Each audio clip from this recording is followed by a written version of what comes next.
it's Jessica DeMassa with WTF Health. What's the future health? I'm talking to the who's who of health tech and healthcare innovation, and I'm here in the Digital Health Studio, and joining me right now is an AI healthcare policy leader from the UK, and also the CEO of OpenEHR, Rachel Dunscombe. Rachel, it's great to have you here. Thank you for having me. It's a real privilege. Well, it's so exciting to be talking to you because AI obviously at the forefront of the conversation in healthcare innovation. And one of the things I really want to pick your brain about is the policy surrounding it. So like I said, I mean, you're at the forefront in the UK of helping define healthcare policy for AI. So what's on like the top of the to-do list, Rachel? What are the big issues right now? Wow. Well, AI generally in all sectors, you know, the G7 and the G20 are all working together to standardize, so to create frameworks. But what's really on an agenda for healthcare? Well, how much can be generic across industry? How much do we need to specialize for healthcare? And really, you know, how do we work out frameworks that'll tell us what the low-hanging safe fruit are, right the way through to, you know, the really complex things that we shouldn't touch, so categorization. The one other thing that we've got to look at is life cycle management. You know, these things are for life. How do you manage them through their life cycle? What are all the things you need to do to supervise them, keep training them, oversight them? So really it's a governance and policy piece around how we regulate. Rachel, one of the things that I love about you is I think you have a very thoughtful way of approaching policy, and you very much care about patient privacy and security and making sure that things are done in an ethical and safe, very proactive manner.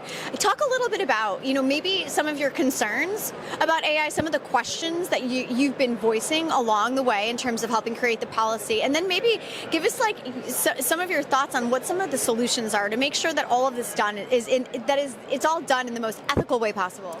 Absolutely. So privacy needs to be in by design, and citizens need absolute transparency in how their data is used. And I think that is, you know, just a basic human right. You know, our data is part of us. So we have to make sure that we build those things in. And some of the real risks we've got are the AI models that are trained on the internet and, you know, trained on data that we can't actually trace back. That's really risky. And we have to make sure that in healthcare we know exactly what data an algorithm's been trained on or AI has been trained on. For me, we need to see tool sets that will allow us to show transparently what AI is doing and how people's data is transacting with that. And for a citizen, I believe we need to be able to see, you know, which AIs have been used for them, and they need to be able to trace that back. So there's a whole set of tooling around transparency that's needed to give everyone the actual ability to participate and understand how their data is being used and consent where appropriate. In the UK, how are large language models and generative AI changing the conversation, Rachel? I mean, this is like, okay, we just poured gasoline on the fire, right? So tell me how it's changing the conversation. Oh, I love how you're just laughing at me now. Well, we can't even decide on a name. You know, is it generative AI? Is it large language models? Is it foundation models? I mean, we don't even share a language for the basis. But yeah, okay, large language models. So in the UK, we've jumped straight to doing big policy on large language models. And I'll be really honest, I worry that we're leaving behind those, you know, sort of traditional AI models that have got such benefit for the healthcare system. You know, I've implemented some, and we've given back nursing time. We've, you know, made radiology reporting a lot easier, and we've got to actually get those to scale. So some of my concern is running away with the future before you've finished what you can really deliver today and give benefit. Yeah. But with large language models, it's really interesting. There aren't tools again to see how these things necessarily have been trained. They don't have like a food label that say, this is what's in me, this is what I've eaten, or whatever else, you know? And large language models are what they eat. If you feed them rubbish, they give you rubbish. Right. So again, it's a transparency bit, and we need standards like food labeling to say how these things work and what they've done. And with large language models, that's pretty hard, because these things are sort of like adversarial networks, whatever, that kind of battle each other to come to a conclusion. And we've got to get smart about actually annotating how these things are working. And that's a journey that we're only just starting on. So large language models really in healthcare for clinical use, there's going to be a bit of a lag before we've got all of that infrastructure in place. I want to pick your brain a little bit. I know you said it's early days, but that early thinking that even you have, as somebody who lives in this world and has, really been at the forefront of AI policy in those now traditional AI model type of ways. But when you're thinking about this, how do you start to even create that food label that, does annotate where the information came from so that you can trace it back? Like, what are some of the questions that you're asking yourself that perhaps we can socialize here so others can be asking them and carry their best thinking forward as well? So really it's about the data it's been trained on. So understanding the data. So, in a clinical setting, which papers has it read? Which, resources has it got? Which clinical data has it been trained on? It's also understanding how exactly it does train as well. And it's understanding the outputs and how they're monitored constantly. Because with something like a large language model, you need to keep, a performance eye on that the whole time. And so for me, sort of lifecycle management systems is something I've looked at. And the way I see it, I kind of say it's a bit like supervising a junior doctor or nurse, right? This will do a set of tasks, but you need senior supervision from people that understand AI, clinical people as well, who can actually, review it, give it performance reviews, give it an appraisal, make sure it's got the right data that represents populations to be trained on, can actually, say where it may not have, performance benefits. There are certain populations. And, those sorts of tool sets will be the oversight for, I believe, increasingly clinicians to have a role in oversighting AI. Large language models being the more complex, but it builds on what we've done in the sort of standard traditional AI. All right, on that point of standard traditional AI, give us a sense of what's happening there. What's the state of play? I mean, has this really become ubiquitous in healthcare like we hoped? We keep saying early days on generative AI, but is it also not early days on good old traditional AI in healthcare? I mean, where do you think that we are state of play with the adoption of AI to do some of those things that you mentioned before, give nurses back time, help with some of the really mundane admin type stuff? Where are we with that, in your opinion? So let me give you an example. I worked with a company going back 5-6 years ago that was using AI that drove out 23% more productivity in nursing, That was really good, and it routed them, it started them near home, they entered their shift near home, it gave them an optimal route, and they were happy because it did their expenses for them, it could keel. And that has moved across all of Wales and quite a lot of England. And people don't really talk about it as AI, but it's got algorithms in it, and it really is, an AI generation tool.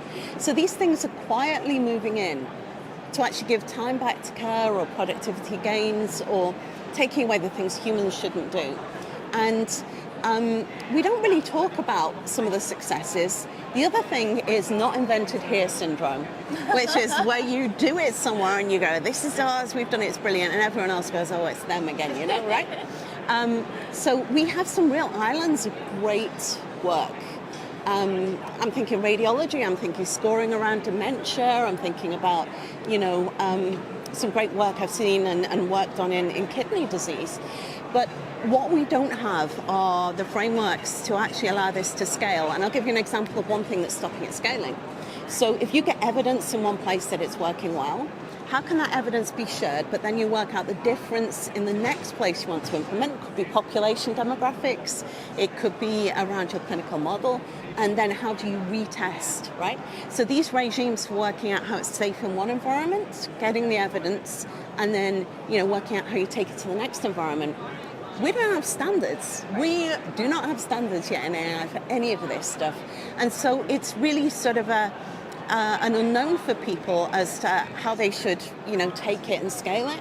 And so we've created frictions in the system that we need to really counter by putting frameworks and standards in. I sound really boring. I talk about governance, policy, frameworks and standards in AI. I'm meant to talk about funky stuff, but actually that's the stuff that will oil the wheels of this. No, I love that, and it's not boring. I think that's funky enough. All right, so I have a question for you on this about standards and creation of standards. So I'm just geeking out with you now, Rachel. All right, so you and I had the privilege of sitting in on an international policy forum. Yes. the creation of standards and policy around AI, healthcare is notoriously siloed, even in our own respective countries, even in health systems within those countries.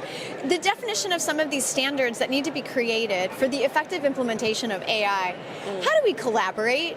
Is it even possible? I mean, in your role as somebody who's leading that within the UK, how do you look at what we're doing in the US or what's happening in Australia or what's happening in Hong Kong and get the best of the best so that we don't continue to reinvent the wheel?